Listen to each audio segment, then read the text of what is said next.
Hello students, we are starting from at length number B, differentiate between.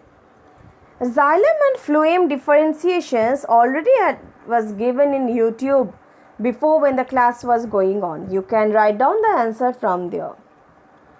Number 2, diffusion and osmosis. Diffusion. You will make 2 columns and you will write. Diffusion is the movement of molecules from an area of high concentration to an area of low concentration in the absence of a semi-permeable membrane.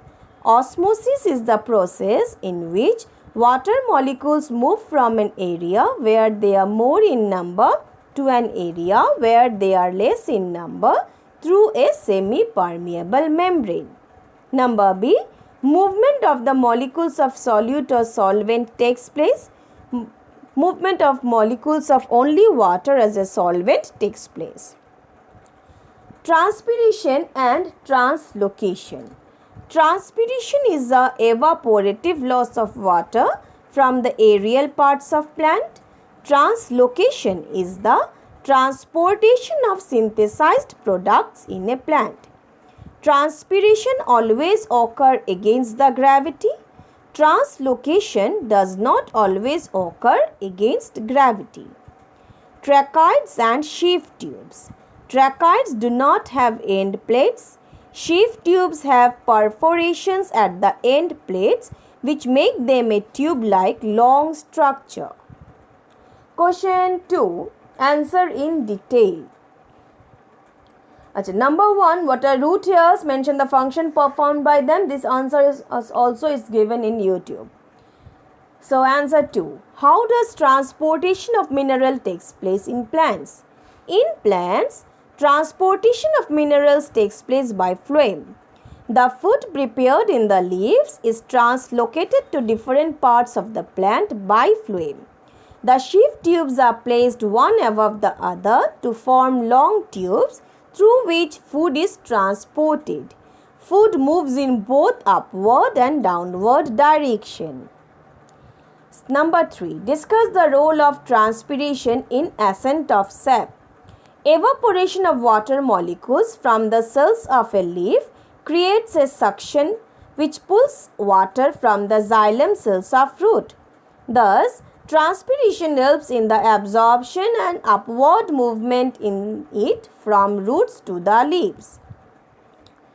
Number 4 is also given. So we'll go for number 5. Write a short note on xylem and phloem. Xylem is a vascular tissue extending throughout the length of plants. It helps in the transport of water molecules and dissolved substances from the roots to the aerial parts of the plant. It consists of tracheids, vessel elements and xylem parenchyma.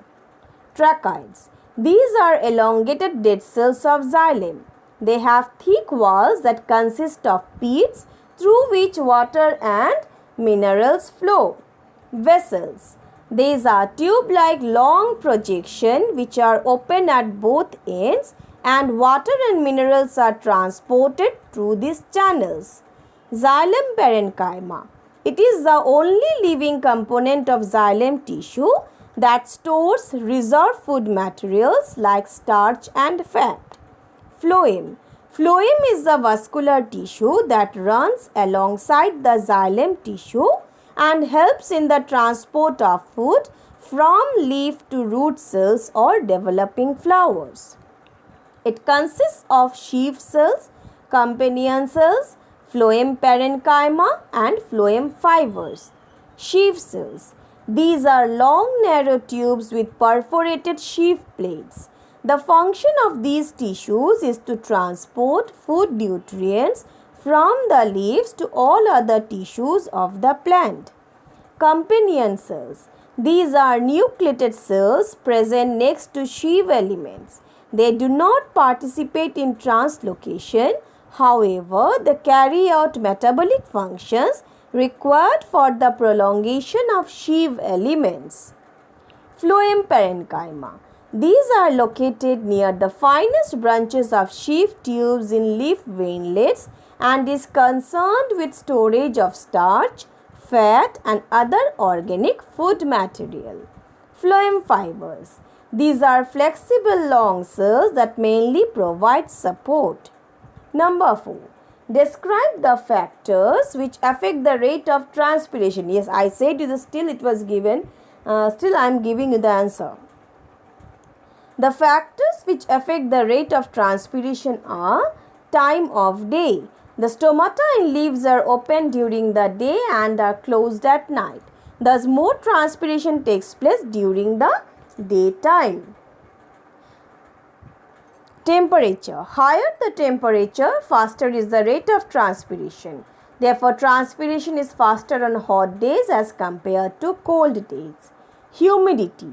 Transpiration is lower on a humid day because the air already contains a lot of moisture. Wind. Wind increases the rate of transpiration since water evaporates faster from the leaves on a windy day. Light. Light increases the rate of transpiration as light causes the stomata to open. Number 6. What are essential elements? How are they classified?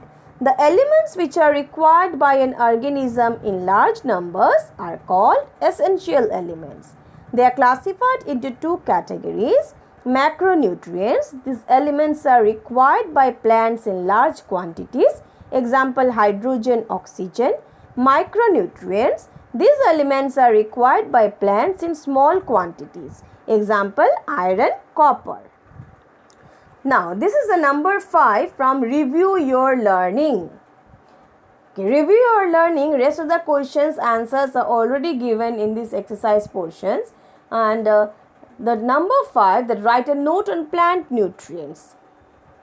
Plant nutrients are the chemical elements that are essential to the nourishment of plant health. Plants obtain these nutrients from soil, water and air. At least 17 elements are known to be essential nutrients for plants.